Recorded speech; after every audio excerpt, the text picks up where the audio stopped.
Ba-da-ba-ba, ba-da-ba-ba. All right. Promoter 101. Promoter 101. Promoter 101. Promoter 101. And Promoter 101. Promoter 101. Promoter 101. Promoter 101. Promoter 101. Hi, my name's Jay Williams from WME, and you're listening to Promoter 101. Hey, welcome back to Promoter 101, the podcast. It's episode 173. Today we've got special guest co-host filling in for Luke, who's on location, Jake Leighton-Pope. Jake, welcome back to the podcast. Brilliant to have you back in London, Dan, and great to be doing the podcast again. Today on the show, we feature UTA's Lance Roberts as the Nashville sessions continue. And a war story from the marketing arms, Larry Weintraub. Cool. So episode 173 starts right now. Hi, this is Heath Miller. Becca Leifer. Ed Mike Cohn. Derek Dimmenstein. Jason Kupperman. Jason Miller. John Schur. Marcia Flessick. Mike Fruitman. Ricardo Bacco. Peter Schwartz. Nick Storch. I'm on Promoter 101. Hey, have you missed any of the past Promoter 101 episodes? Well, don't fear. We've saved them for you for just such an emergency. You can check them all out at www.promoter101.net. Just type that into your computer device and we'll dish it straight up for you. This week, we feature a special episode. Yeah, this features the Pabst, Riverside, and Turner Hall's booking team Matt Beringer, Gary Witt, and Mark Schloheim, giving an inside look at the booking of all three venues. Plus, Kill the Eight's Aaron Rosen Talks merch, and ironically, he's not at Kill the Eight anymore, but he's still Aaron Rosen and Talks merch. Yeah, and there's a war story with the Tobin Center's Aaron Zimmerman. If you've got a free moment, just drop us a review, subscribe to the Promoter 101 podcast, and tell a friend about us. It couldn't hurt. It doesn't cost you anything. Hi, this is Dave Fry, welcoming you to Promoter 101. I'm from Charlottesville, Virginia, Silent Partner Management. News of the week. What's happening out there in the news, Lucas? It's time for news of the week. Woodstock, it's dead. The festival put an end to its months-long ordeal on this Wednesday when the three-day event, originally scheduled for August 16th to the 18th, announced that it would no longer be in 2019. Organizer Michael Lang added that we are saddened that a series of unforeseen setbacks has made it impossible to put on the festival we imagined with the great lineup we had booked and the social engagement we are anticipating. Woodstock this year has been plagued from the start, where organizers announced in January that tickets would go on sale, just more than 6 months ago, but they did not. In April, reporting followed that struggling financial battles with former investors would prevent the festival from continuing, and even as recently as last Friday, it was completely unclear whether the festival, which was intended for Watkins Glen in upstate New York, would even take place. Rumors circulated this past week that a recent contender to replace the site was the Merriweather Post Pavilion in Columbia, Maryland, which is almost 300 miles away from the original site. Seth Hurwitz from IMP, the owner of Merriweather Post Pavilion, declined to comment on this as of the recording of this podcast. Live Nation reported 73 million tickets sold in the first half of 2019 as it announced its quarterly earnings this week. That number sold is up by 4.5 million or 6% year over year. And on the whole, very positive results issued out in this earnings call. Revenues for Live Nation jumped 10% to $3.2 billion with operating income at $172 million. And that represents more than Universal Music Group's first half revenues in 2019. The ticketing division, Ticketmaster, saw the fee-bearing gross transactional value, or GTV as they call it, up 13% year over year, making it the highest second quarter gross transaction value for the company in its entire history. And as a result, Ticketmaster's operations followed with great numbers, up 31%, and revenue was up 6% for the quarter. Operating income for the company's sponsorship and advertising business grew 14% year on year, and revenue was up 12% for the quarter. This week, artists and executives around the country announced the formation of the lobbying group Music Artists Coalition, which will advocate for and protect artists' rights. Maren Morris, Shane McAnally, and Ali Harnell here in Music City will join Irving Azoff, Dave Matthews, and Corin Capshaw as the founders of this board. Adding here, there is no music without the artists. We have a responsibility to protect the people who write the songs and create the music. Mac will be the voice and defender for all music creators, said Irving Azoff in a press statement. Emerging artists deserve the same attention that many of us had. to be able to make a living creating music, and it's important, and today's musicians pave the way for those in the future, added Dave Matthews. That'll do it for News of the Week. This is Whitney Bond from 888 Management, reminding you to keep your mazel strong, appearing live on Promoter 101. It's time to turn the tables. It's time to turn the tables. As always with Turn the Tables, after grilling you for an hour, it's only fair that I give you a chance, Larry, to turn the tables on me. You got a question? Yeah, here's what I want to know. I told a story about my company, and I basically had to sell my company because I was going to get eaten up by the big advertising agencies. You, one of my favorite legendary independent promoters, recently had to, or did the same thing. I'm not saying had to, did the same thing. So my question is, why did you do it? Why did you sell out? And to be very clear, we didn't have to sell. We weren't in trouble. We had no debt when we sold. But we saw opportunity, and one of the resources Live Nation has was they have the amphitheaters, and we are a touring business. And as you build bands, at some point, they get big enough that they need the amphitheaters. And both me and Jason saw that we were either going to lose the acts or we were going to figure out how to partner up with the guys that ran the amphitheaters. And Bob Rue and Michael Rapino and Mark Campana have always been some of the most supportive people I've ever talked to in the industry. And when the opportunity came up and the acts were starting to move in that direction, it seemed like this was going to happen with us or without us. So for us to be able to have the ability to work with these guys and still be involved with the acts that we've cultivated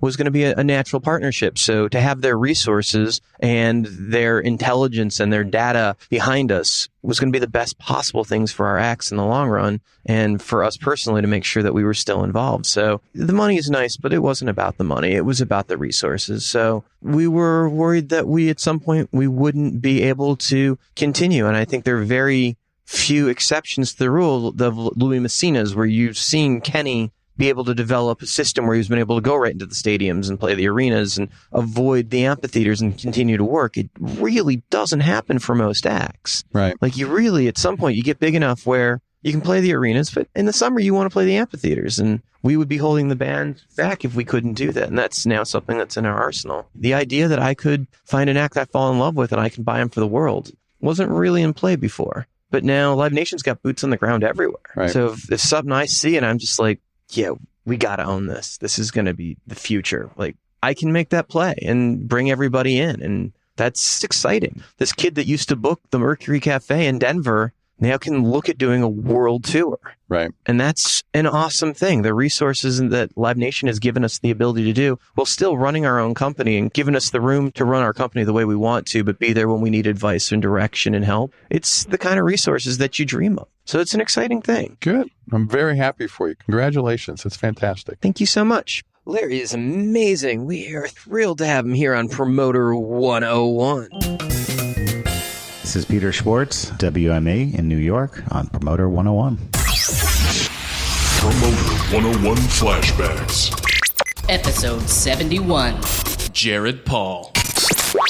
When I came out here to work for Irving Azoff about 15 years ago, and I had that diverse experience in the arena business and getting a chance to work on all kinds of events, one of the events that actually turned my head was I had bought from Carl Freed the first ever American Idol date. The first American Idol tour, he had bought the tour, his company, and I bought it for myself in DC because I was programming my building in the middle of the summer. My wife and I watched that first season. I bought it for a lot less than I sell theater tours for now, and we broke with 11,000 on the first day. I think that date got to 15 plus. Very happy, and I saw in that show and that tour that there was a connection point between what people watch and what they might go see live.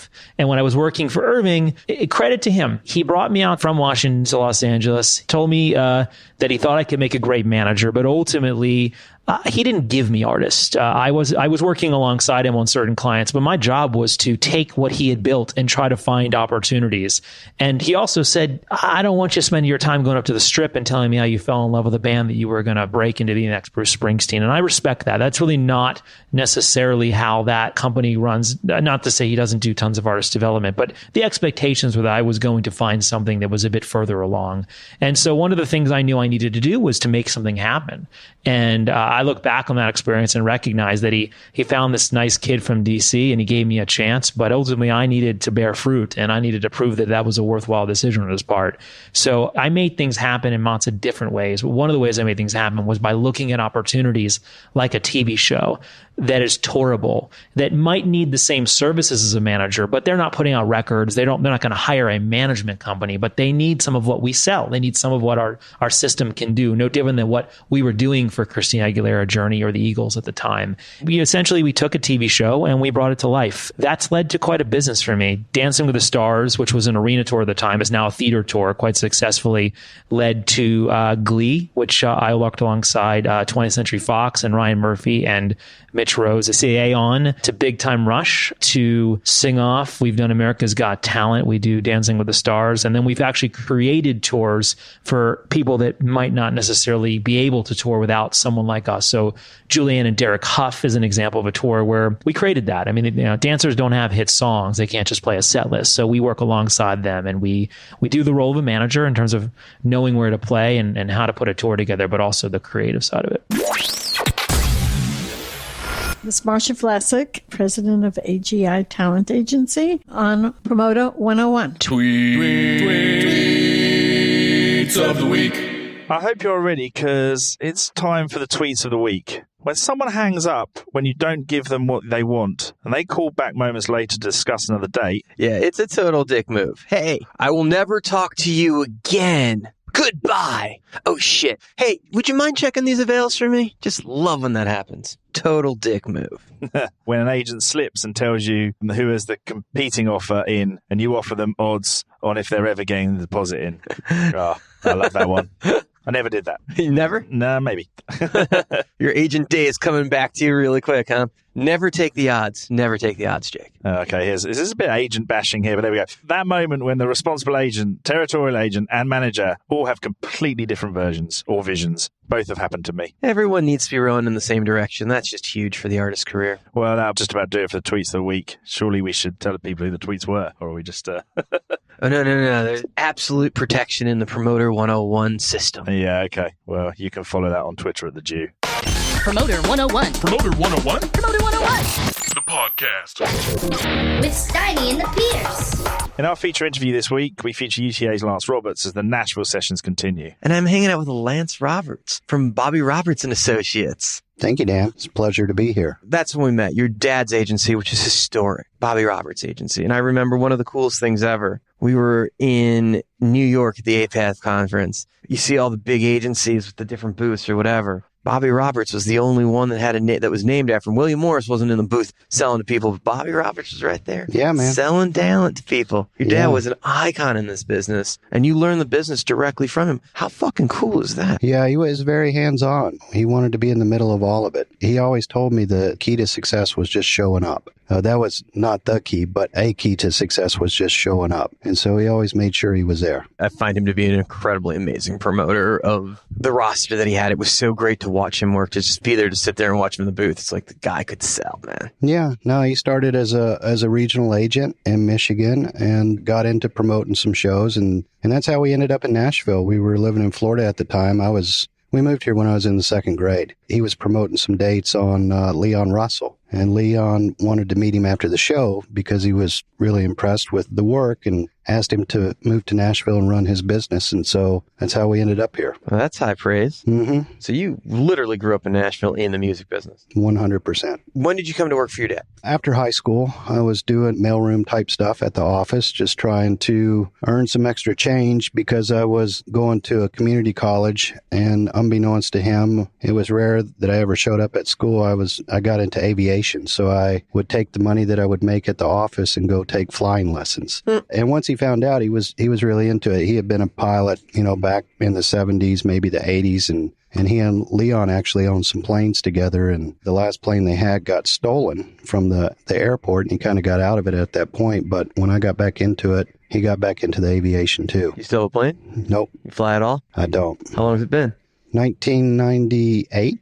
So it's been a minute. Yeah. 21 years or something, yeah. Yeah. In those days, we would leave the office at 2 or 3 in the afternoon, go to the airport, get in the plane, fly, cover a show, fly back, get home 2 or 3 in the morning, go to bed, get up, do it all over again the next day. That's amazing. Flying to cover your own shows. He was a hustler. So you went to college, right? Briefly. I skipped a lot of it.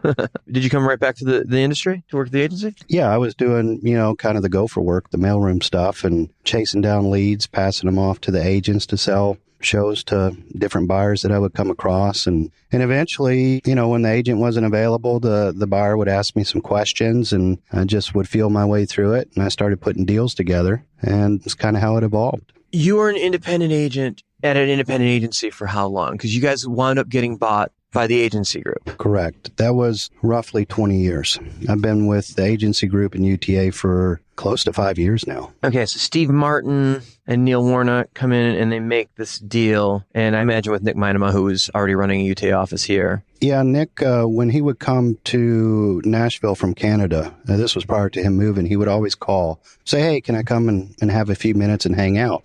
And I always was receptive to it and said, sure. So every trip he would make, he would come and we would hang, and he'd sit in my office and we would just talk. We became friends. And so when he did move here and opened the Nashville office of the agency group, we stayed in contact and eventually got together. There was, prior to this deal coming together, there was another opportunity, 5-6 years before this, that we had actually had conversations about becoming the agency group, and it didn't materialize. Steve Martin wasn't with the company when we did our deal. Did you guys originally talk about it when Paul Lohr had the agency group office here? It's prior to that. Okay.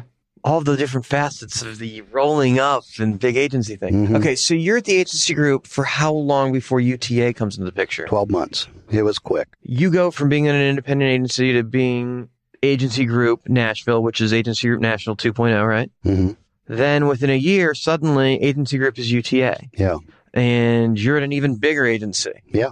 All of these resources suddenly at your hands because you're now at a big 6 agency with full services across the board. You've got branding and sponsorship and literature and TV and film and packaging all right there for you. When originally you were at a family shop, that's got to be mind-blowing within a year of cutting that first deal. Yeah, I had 3 business cards in 18 months, 3 different houses. But it's been great. There was a learning curve to it. It was something that I really wanted to do. We had a great roster of great artists at the Bobby Roberts Company, and like, as you said, legends, icons. And but I felt that there was a ceiling on where I could go professionally because I didn't have that full suite of services. I think that was what was most appealing to me in the initial deal with the agency group. UTA was just a bonus. It's a pretty cool thing. So in that time, Kurt Martinley's come over, right? Yeah. Pretty big heavyweight with arena headliners. Yeah. Nick's got an amazing understanding of country music, both not only in the States, but in Canada. Mm-hmm.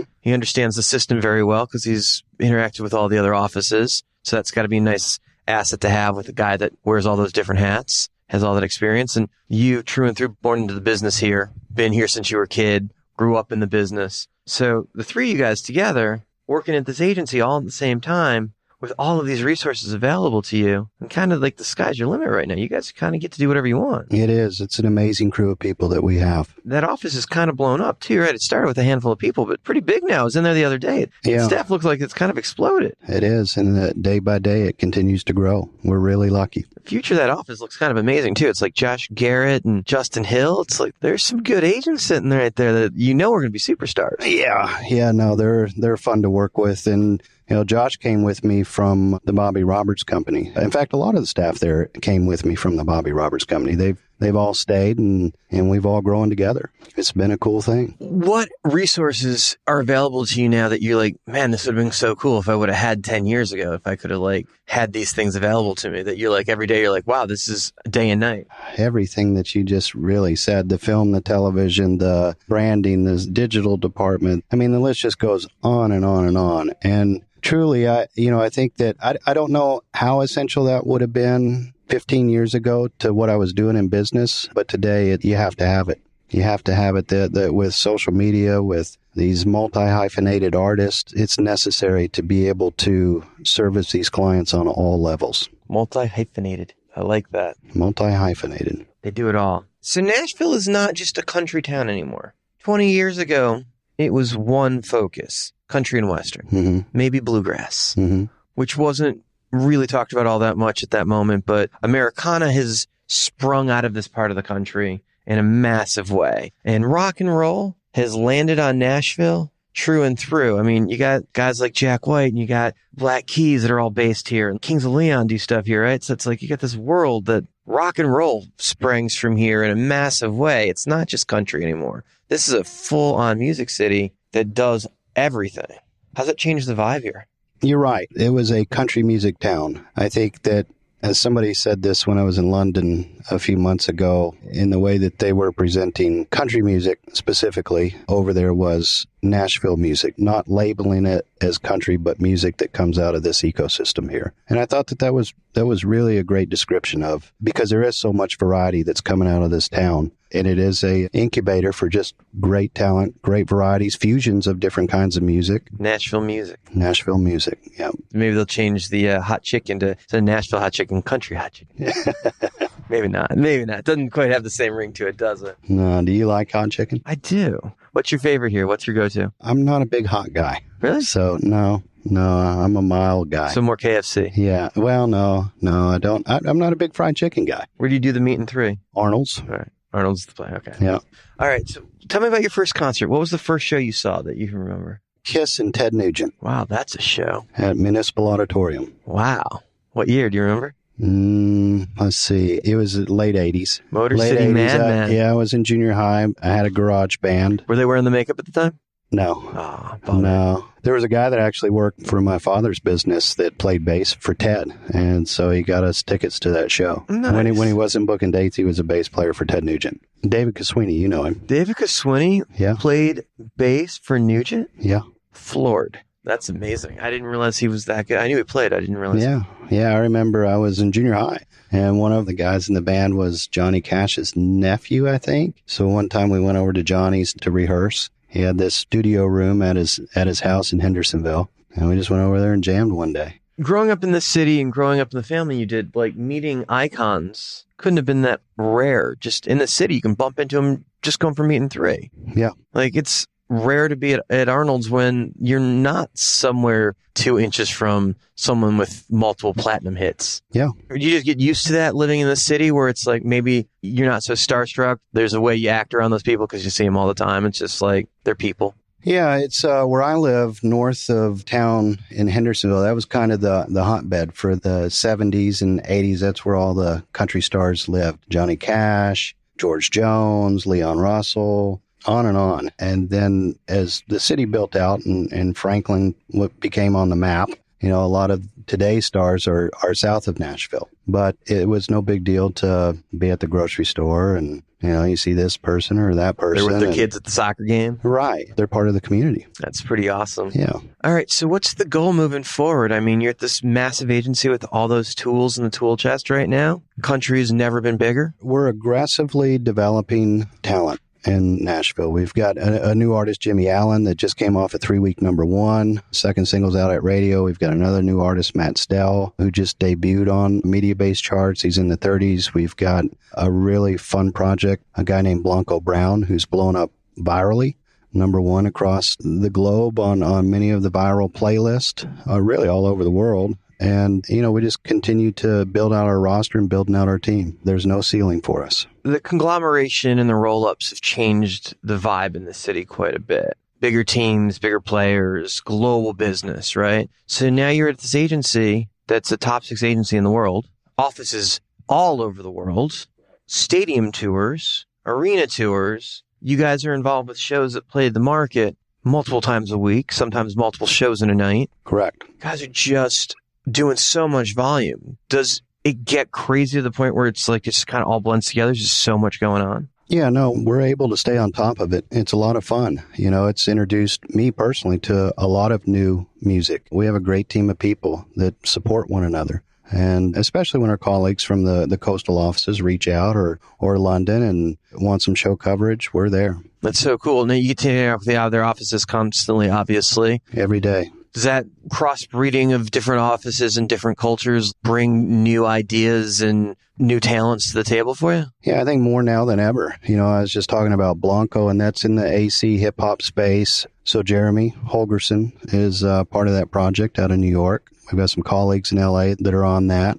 You know, it's a great team effort. We all work extremely well together. It's got to be a lot of fun. It's something I'd never experienced until, this acquisition happened. You got any advice for some of the younger kids coming up in the business on career longevity? I can only speak from my own personal experience. And again, it goes back to that lesson that I learned early on. You have to show up. If you don't show up, you're going to miss the opportunity. If you don't ask, you're not going to get the answer. You have to be aggressive. You have to hustle. And it's all about relationships. One of the takeaways for me is the network of friends that I have all around the world. And I couldn't have that network in any other job.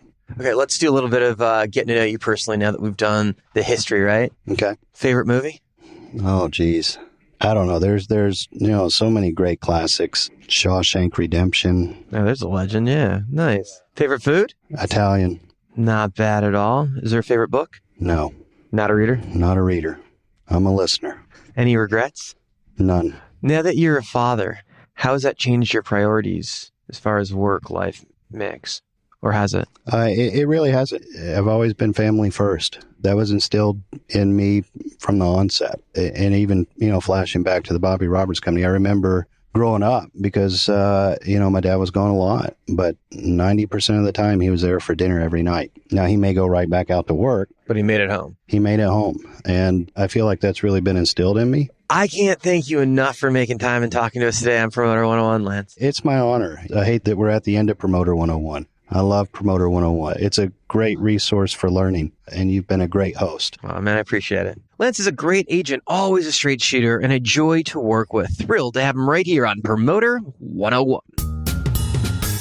Hi, it's Marcy Allen, president of MAC Presents, and honored to be on Promoter 101. As always, you can write to us at steinypromoter101.net. Feel free to tell us what is on your mind. We'll be back Monday, 5 p.m. Pacific, 6 p.m. Mountain Standard Time, 7 p.m. Central, and 8 p.m. on the Eastern Seaboard. Yeah, join us then when we feature Emporium Presents partner and co-founder Jason Zink. Until then, we're wishing you sold-out shows for the week to come. Cheers. Call your mother, or as we like to say in the UK, call your mum. This is Paul Lohr at New Frontier Touring in Nashville, Tennessee, and you're listening to Promoter 101.